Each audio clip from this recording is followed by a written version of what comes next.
अपना नाम बताओ। तैमूर। ये भारत नहीं है, ये पश्चिम बंगाल है। पश्चिम बंगाल, यहाँ पे 2 कॉन्स्टिट्यूशन चलता है।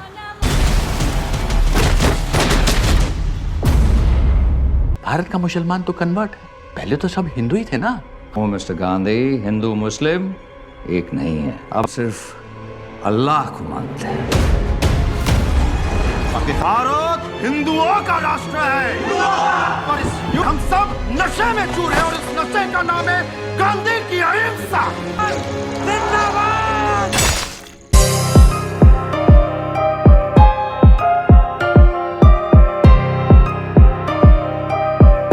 So hello friends, welcome once again on my channel जिसका नाम है Shiven Singh movie and culture. So friends, मैं हूँ शिवेन सिंह और अगर आप मेरे इस चैनल पे न्यू हैं तो प्लीज़ मेरे चैनल को रेड बटन दबा के सब्सक्राइब कीजिए, लाइक कीजिए, शेयर कीजिए। Please don't forget press the bell icon. So friends, आज हमने देखा द बंगाल फाइल्स का मूवी ट्रेलर, तो आज हम करने जा रहे हैं द बंगाल फाइल्स का movie trailer review. So friends, इस ट्रेलर को देखने के बाद मैंने जो फील किया है मैं आपको बयान नहीं कर सकता। मतलब it's totally an amazing. Vivek Agnihotri ने जिस तरीके से द ताशकंद फाइल बनाई थी, ठीक है, विवेक अग्निहोत्री ने जिस तरीके से द कश्मीर फाइल बनाई थी और कुछ सालों के बाद ये इम्पैक्ट आप देख सकते हैं कि दैट जिस तरीके से द बंगाल फाइल्स के ऑफिशियल ट्रेलर में ये दिखाया गया है कि जो हिंदू हैं वो बार बार क्या बोलते हैं उसे, एक शब्द होता है मजबूर। मतलब किस आधार पे ये लोग बार बार मजबूर ही रहते हैं, बार मतलब एकदम दुर्बल बने रहते हैं, बार दुर्बल। कोई एक्शन नहीं, कुछ भड़कना नहीं, कुछ मतलब जैसे कि हाँ हो रहा है तो होते चलते रहने दो, कोई इम्पैक्ट नहीं। जैसे कि कश्मीर फाइल जो लाए थे विवेक अग्निहोत्री को किस लिए लाए थे? हिंदू वो कश्मीरी पंडित के ऊपर नरसंहार हुआ था कश्मीर में, ठीक है, जो कि एक बहुत बड़ा इशू था। लेकिन मजाल है कि कोई हिंदू आकर के आगे बढ़ कर के उसके ऊपर कुछ बोले नहीं बोलता। कोई भी हिंदू ऐसा बोलता ही नहीं है। लेकिन इतने दिनों के बाद, कश्मीर फाइल के इतने दिनों के बाद, मतलब उस टाइम जिन लोगों ने देखी तो वो लोग सिर्फ वही लोग जानते हैं जिन्होंने उस चीज़ को झेला, ठीक है।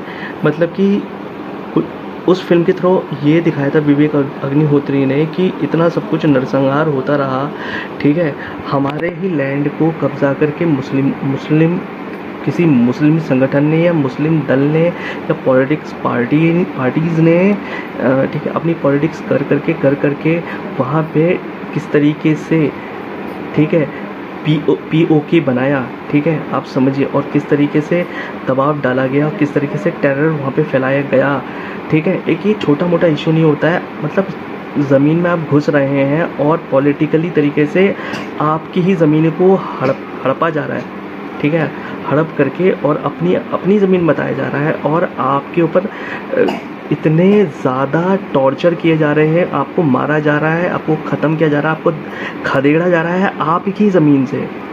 तो it's a very it's not a normal issue, it's a genuine issue. मतलब कि बीइंग हिंदू आपके अंदर एक होना चाहिए कि यार हमारा भी घर है, हमारी भी जगह है, हम अपने ही देश में शरणार्थी की तरह नहीं रह सकते। इट इज़ नॉट पॉसिबल, मतलब इट इज़ नॉट पॉसिबल, ठीक है, हम अपने ही देश में शरणार्थी की तरह ज़िंदगी व्यतीत करें। तो ये कौन सा सिस्टम है भाई जो कि सिर्फ हिंदू को ही टारगेट करके मजबूर करता है उन्हें? It's totally irrelevant, it's totally I totally disagree. So बहुत अच्छे तरीके से विवेक अग्निहोत्री ने अपनी मूवीज़ में दिखाया। द कश्मीर फाइल में वही कश्मीर का मुद्दा था जो कि उन्होंने दिखाया। दूसरा ये कि उन्होंने फिर जो ताशकंद फाइल में, ठीक है, एक मर्डर मिस्ट्री, ताशकंद फाइल में फ्रेंड्स ये बताया गया था that who killed Shastri ji, ठीक है। मतलब एक डायरेक्टर इतनी ज़बरदस्त मूवी बनाता है और अपने देश के ऊपर बनाता है मूवीज़, उसमें क्या किस किस तरीके से मतलब किस किस तरीके से घटनाएं घटी, ठीक है, और किस तरीके से सिर्फ हिंदुओं को ही टारगेट करके, ठीक है, उनके ऊपर जेनोसाइड किया जाता है, नरसंहार किया जाता है, उनको मतलब उनको पीड़ा दी जाती है और उनके ब्रेन वॉश किए जाते हैं और ना जाने क्या क्या किया जाता है। लेकिन उसके बाद भी हिंदू कम्युनिटी जो है वो उसको इस तरीके से बार बार प्रदर्शित किया जाता है। नॉट ओनली हिंदुओं के ही सारे हिंदुस्तान को यानी भारत को ही एक ऐसा देश बताया जाता है, दिखाया जाता है कि जैसे कि मानो एक मजाक का देश बन गया हो, ठीक है। So which is a very very serious issue, बहुत ज़्यादा सीरियस इशू है जिसको कोई कंसीडर ही नहीं करता, ठीक है। और हिंदू भी एक तरीके से जैसे कि मैंने आपको बताया कि दुर्बल बन करके, निसहाय बन करके, और कहते हैं जिसे बिल्कुल ही चुपचाप बैठ करके, और ये किस तरीके की जो सोच लेकर के बैठता है कि यार कि अरे भाई अब काम हो मतलब आंखों के सामने सब कुछ घटित हो रहा है लेकिन कोई एक्शन नहीं लेना।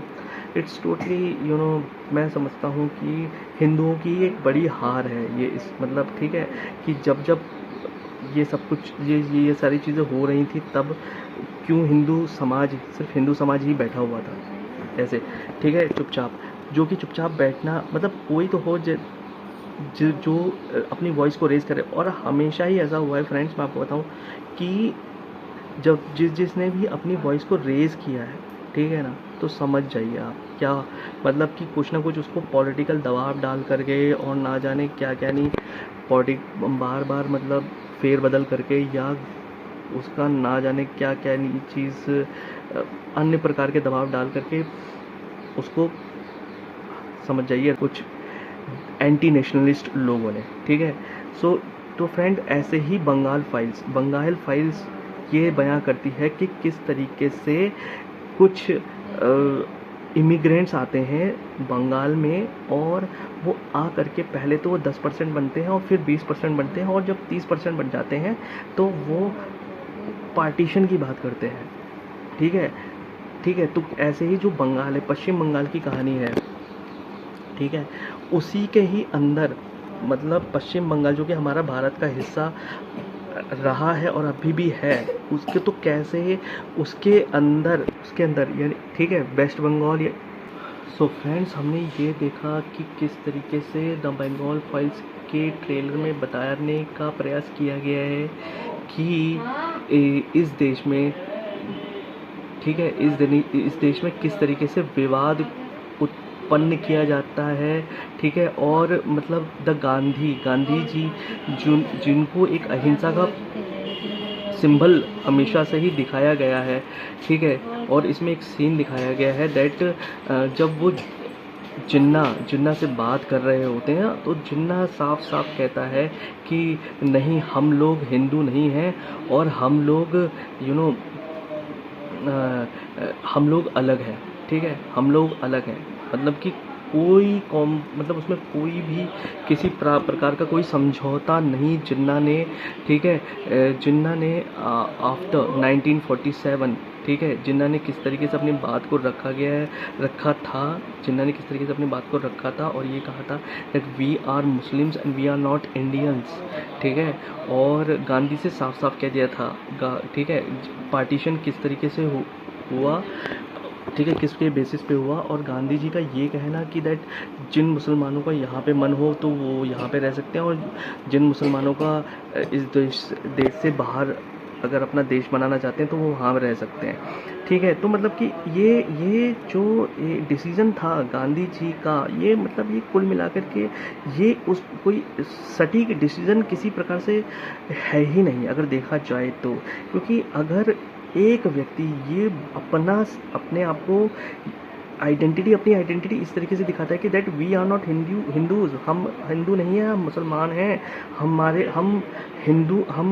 हिंदुओं की तरह मत दिखाओ, हम बिल्कुल अलग हैं।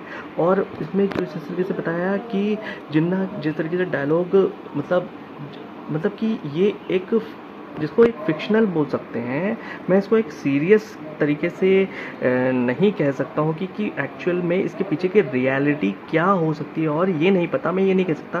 But the thing is that कि ये जो शब्द और लाइन है, ठीक है, लेकिन जो हमारे देश में घटित हुआ है, कहीं ना कहीं एक हद तक ये चीज़ें क्लिक होती है माइंड में कि अगर ऐसा है तो आखिर क्यों है, ठीक है। तो इसीलिए डायरेक्टर सोच में पड़ता है और डायरेक्टर इस तरीके की मूवी बनाने के बारे में सोचता है।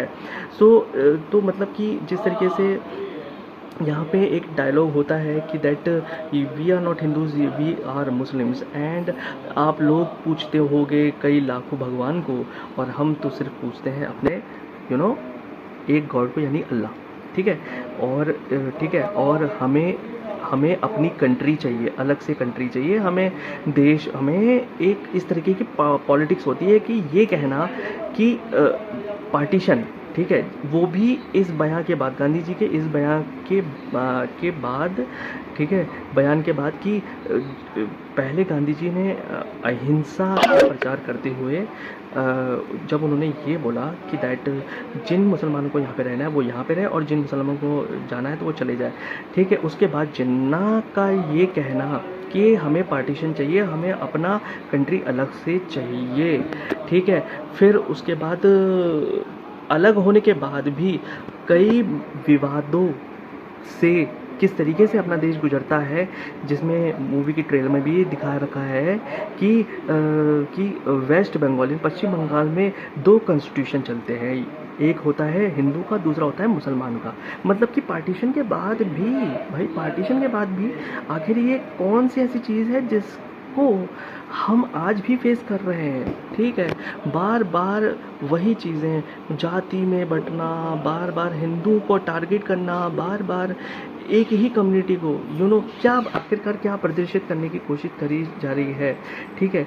वी आर सो डाइवर्स, मतलब हम लोग इतनी एक ऐसा देश जो कि डाइवर्सिटी को रिप्रेजेंट करता है, एक ऐसा देश जो कि एक सिंबल को रिप्रेजेंट करता है, कल्चर को रिप्रेजेंट करता है, एक लार्जेस्ट डेमोक्रेसी को रिप्रेजेंट करता है। तो उस देश को कुछ इमिग्रेंट्स आकर के एंटर करके कुछ ही पल में कैसे तहस नहस करने का प्रयास करते हैं। तो बहरहाल मैंने इस ट्रेलर को देखा, और इस ट्रेलर को देखने के बाद मैं कहूँगा कि विवेक अग्निहोत्री जी ने जो प्रयास किया है वो बहुत ज़बरदस्त उनका प्रयास है, जैसे कि हमने कश्मीर फाइल में देखा और ताशकंद फाइल में भी देखा। तो heads off to Vivek Agnihotri, at least being Hindu, ठीक है। हमें ऐसे प्रोजेक्ट्स देखने का पूरा हक है, ठीक है। और हम चाहेंगे कि विवेक अग्निहोत्री एक बार नहीं, जितनी बार वो बनाना चाहते हैं इन सारे मुद्दों के बारे में, तो वो बार बार बनाएं। और एटलीस्ट क्यों बनाई जा रही है, वो इसलिए बनाई जा रही है क्योंकि ताकि जो हिंदू कम्युनिटी है वो समझे और जागे और जाने कि आखिरकार ऐसा क्यों हुआ हमारे देश के साथ। सो बहरहाल यही था मेरा ट्रेलर रिव्यू। कैसा लगा आपको मेरा ट्रेलर रिव्यू? अगर आपको अच्छा लगा तो प्लीज़ वो रेड बटन दबा के सब्सक्राइब कीजिए, लाइक कीजिए, शेयर कीजिए। Please don't forget to press the bell icon. Thank you very much.